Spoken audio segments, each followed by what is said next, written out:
In lecture 23, we're going to begin looking at a different approach to trigonometry. In particular, we're going to look at it from right triangles and how the definitions of trig functions can be thought of in terms of the relationships of sides of a given right triangle. And in particular, we're going to find the value of those trig functions of acute angles using those right triangles. We're going to take a look at something called the complementary angle theorem, and then use some of this information to solve right triangles and then solve some applied problems. So let's start off with some definitions. A triangle with one right angle is called a right triangle, much like the one you see down here pictured. The side that is opposite the right angle, which happens to be the longest side of the right triangle, is called the hypotenuse. And when you have a right triangle, you will always have one right angle and then two angles that are non-right angles, and in both cases those angles are going to be less than 90 degrees, and any angle that is less than 90 degrees is called an acute angle. So this is an acute triangle because it contains two acute angles. Actually, it's not even acute, it's a right triangle with two acute angles. And one thing that we know, and you've probably heard this in many math classes before, but we've got a theorem that is very well known, and it shows the relationship of the sides of a right triangle.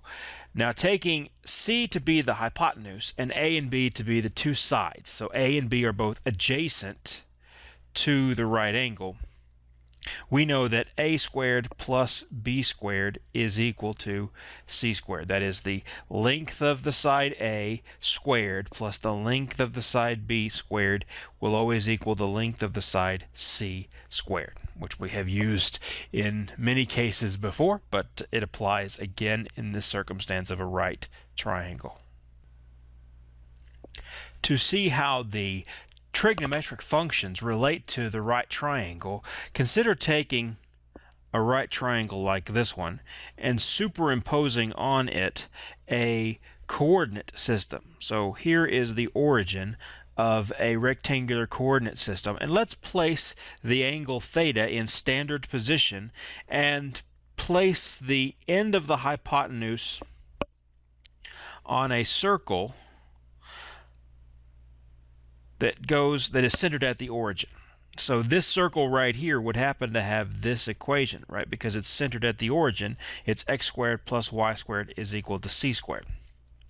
Now we know from an earlier theorem that we can find the trig function values of this angle theta right here. We know that sine of theta is equal to the y coordinate, which in this case would be b, over the length of the radius of the circle on which that point AB lies, which would be in this case c. So you have that sine of theta is equal to b over c. Now if you think of it in terms of the right triangle, b is the side that is opposite this angle theta, and c is the hypotenuse, so we can think of sine of theta as the opposite over the hypotenuse. Similarly, cosine of theta would be the length A divided by c. So that would be the adjacent side over the hypotenuse. So A divided by C is adjacent over hypotenuse. And then last of all, we know that the tangent is going to be B over A. It's the length of the y coordinate over the length of the x coordinate, namely B over C, which gives me opposite over adjacent. Now this relationship right here can be summarized with a little mnemonic which we call SOHCAHTOA. If we remember that sine is opposite over hypotenuse and cosine is adjacent over hypotenuse, and tangent is opposite over adjacent. So that's sine and that's opposite over hypotenuse, right? Sine is opposite over hypotenuse. Cosine is adjacent over hypotenuse. And tangent is opposite over adjacent. So all of our trig functions can then be determined or defined in terms of the relationships of the sides of the right triangle. Similarly, cosecant, which is 1 over sine, or the reciprocal of sine, would be hypotenuse over opposite. Secant, which is 1 over cosine, or the reciprocal of cosine, would be hypotenuse over adjacent, and then cotangent, which is the the reciprocal of tangent, would be adjacent over, and this is wrong, so fix this. That is a typo. That should say opposite right there. So cotangent would be adjacent over opposite. In this example, we are asked to find the exact value of the trig function values, all 6 of them, for this angle theta here. We don't even have to know what theta is. We just know that it's the angle inside of a right triangle. So remember that that's a right triangle. So the first thing we got to do is figure out what's this remaining side. Say I call that just x as an unknown value. We know by Pythagorean's theorem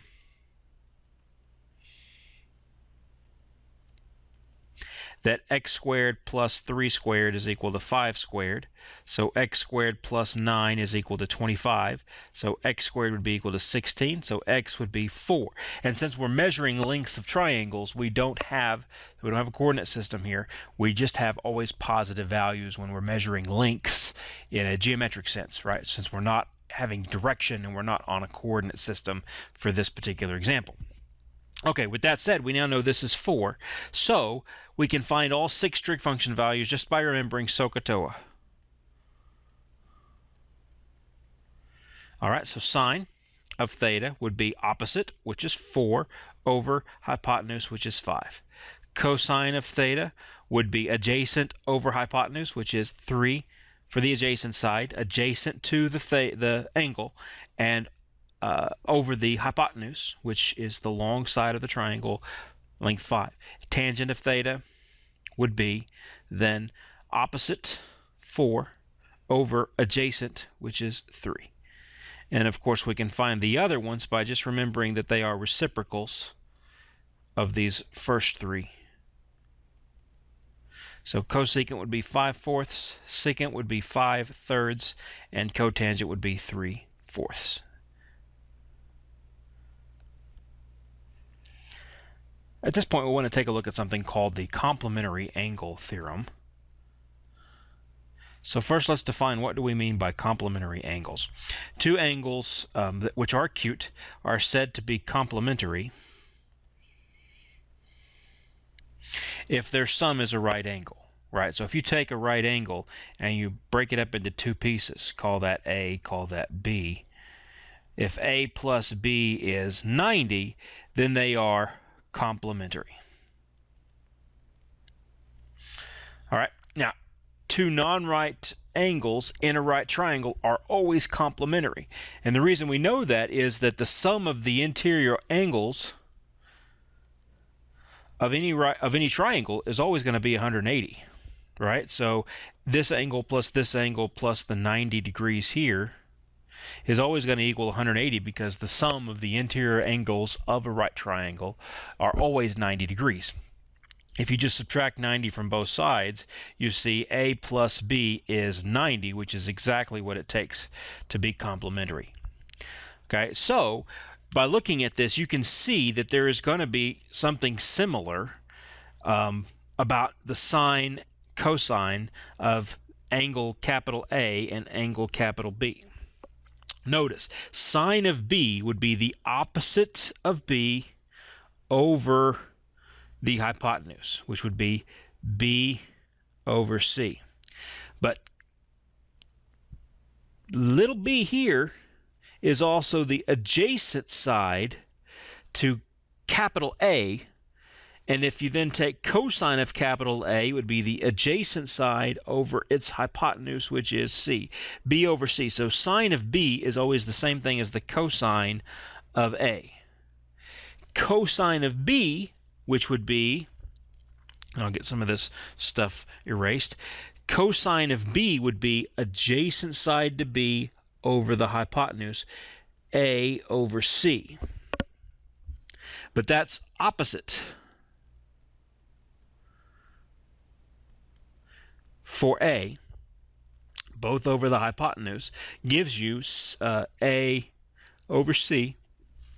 So you end up with that it's the same thing as the sine of capital A. Cosine of B, which is adjacent over hypotenuse, happens to be the same thing as the sine of A, which is opposite over hypotenuse. And then you can see that with the rest of the functions. In fact, we have our first now revelation as to why functions and cofunctions are related to each other. Notice how sine and cosine, secant and cosecant,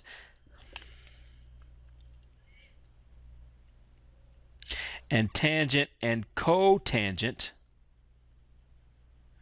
these comes from the first two letters in complementary. Okay, cofunctions of complementary functions are equal. Again, cofunctions of complementary, and I say functions, that should say angles. Cofunctions of complementary angles are equal. Cofunctions of complementary angles are equal. Using the fact that the cofunctions of complementary angles are equal, you can actually do a little playing around and notice, for example, if you had sine of 38 minus cosine of 52, that to take, well, what's the complementary angle to 52?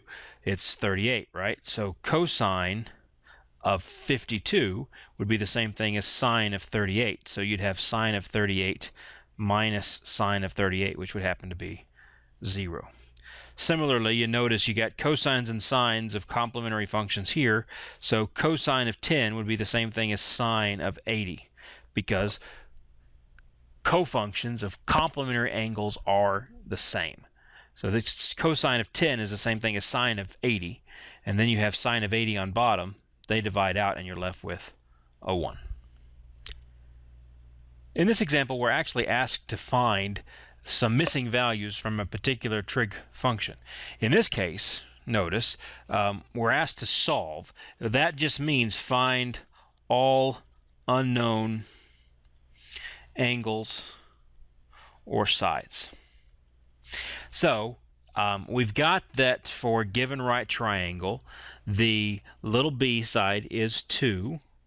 By the way, just as a side note, lowercase letters denote sides, and capitals generally denote angles. That's just a helpful tip as the way that we will demark those going forward. Okay, first of all, the easiest one to figure out here is capital B. All right, what does capital B have to be? Well, we know that the acute angles inside here have to add to 90. Sorry, that's not equal, that's plus. Has to equal 90, which means that B has to be 50 degrees. So we've got part of it solved. So the next thing we do is we look at the fact that we now know this angle and we know the other angle. Let's pick a particular angle. In particular, let's say we pick 40 here. And let's pick two sides where we know at least one of the sides.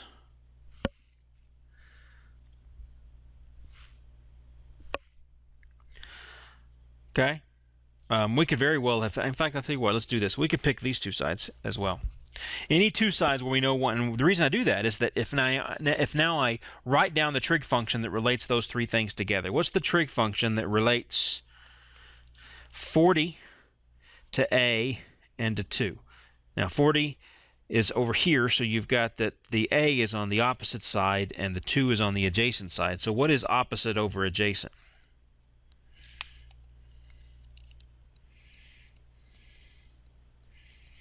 That's tangent, right? Which means then that the tangent of 40 degrees has to equal a over 2.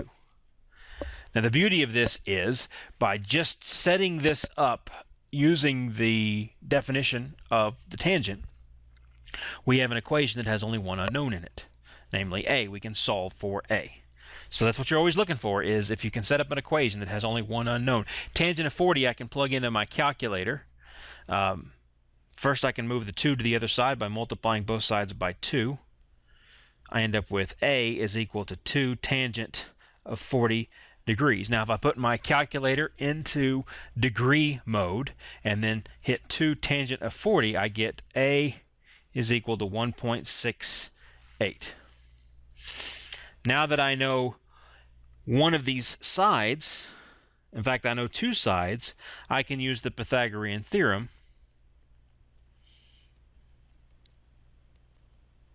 to finish this off. Namely, a squared plus b squared equals c squared means that 1.68 squared plus 2 squared has to equal c squared. Solving that for c, all I'm going to do is multiply out 1.68. Adding those up gives me a 6.8224 equals c squared.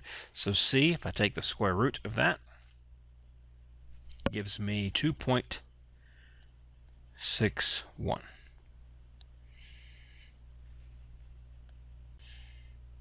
Now let's solve a right triangle where they haven't drawn it out for us, but they give us the information that we need to solve this. We do know that it's a right triangle, so we know that it's going to have a right angle in it. Generally, we will always label them in the following manner. You have the right angle here. Let's draw it the same way I did before. Call this capital A, and across from the angle A is the side A. If I do capital B, the cross from the angle B is little b, and up here is C. Now what do we know? We know that little a is 3. We know that little b is 2. All right, so we can first figure out little c by using a Pythagorean theorem. 3 squared plus 2 squared is equal to c squared. So that's 9 plus 4 is equal to c squared, or c is equal to 13 square root.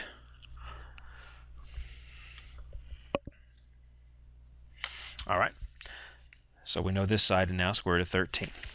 The next thing we look at is, well, we pick an angle. Say we pick B, just arbitrarily.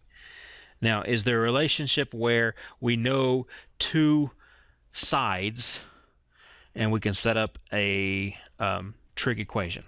And we can do either 2 and square root of 13. We do 2 and 3. In fact, let's do that. Let's say opposite over adjacent, which is tangent. So tangent of B is 2 over 3.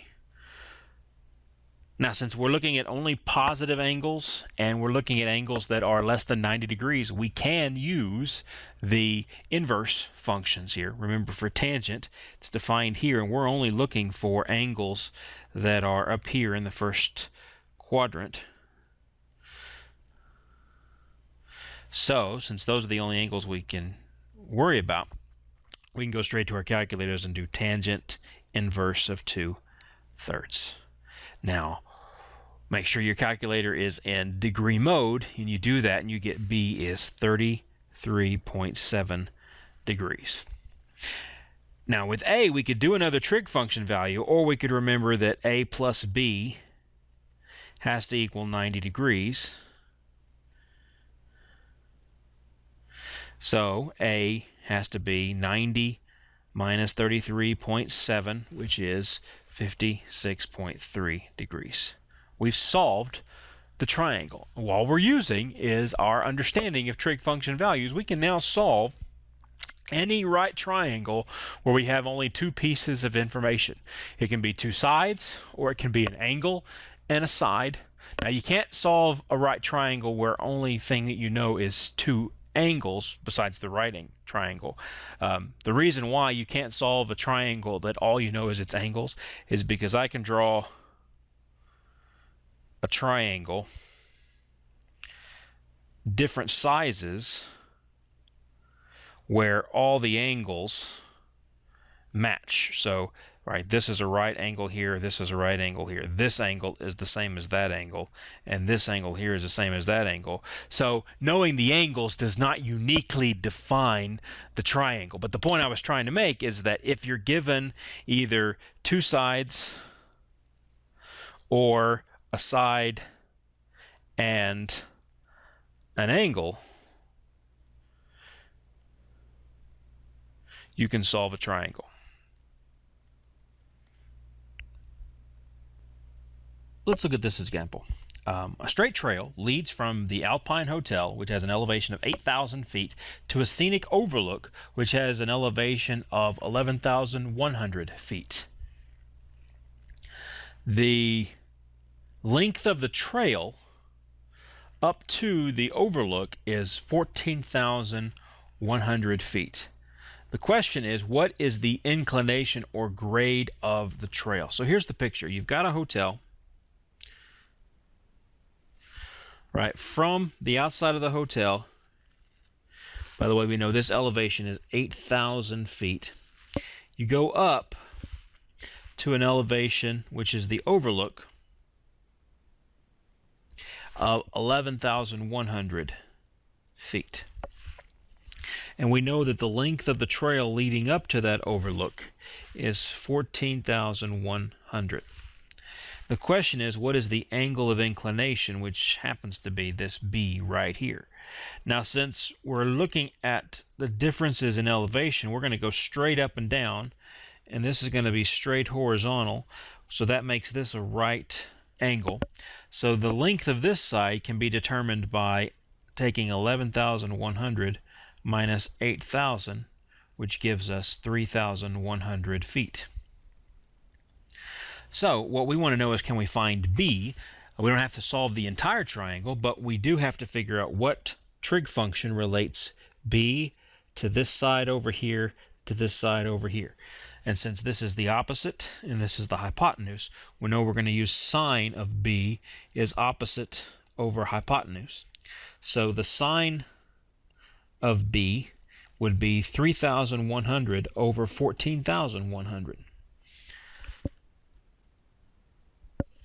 Which, if I then plug into my calculator and take the sine inverse of 3,100 over 14,100, making sure, again, my calculator is in degree mode, I get 12.7 degrees. We know that that's the angle of elevation, or the inclination of that trail. Now, at one point I had a picture on this, but I don't think it made it over into your notes that you have. I don't know if it's in the printed version or not, but the word problem we have here depicts a situation where meteorologists use something called a ceilometer to measure the height of a cloud. Basically what they do is they set up this little light projector down here on the ground and shine a light straight up to the cloud that's up here, and somewhere off at an angle is a light detector.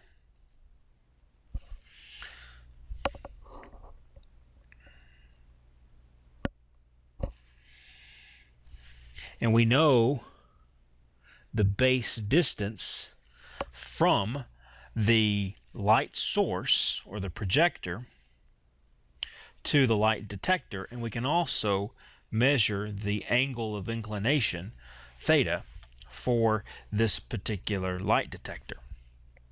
You just adjust the light detector until it's pointed straight at where the light is reflecting off the base of the cloud. And so we want to figure out, what's this height h, right? We'll know the length of this side and we'll know the theta. Can we figure out what h is? And we'll have a trig function value that will let us do that. Now, in a particular circumstance, on December 1st, 2006, at the Midway Airport in Chicago, a ceilometer was employed to find the height of cloud cover. It was set up with its light detector 300 feet away from the light projector, and the angle of elevation was 75 degrees, what was the height of the cloud cover? Well, what trig function relates an angle to this side over this side? That's opposite over adjacent, so that would be tangent.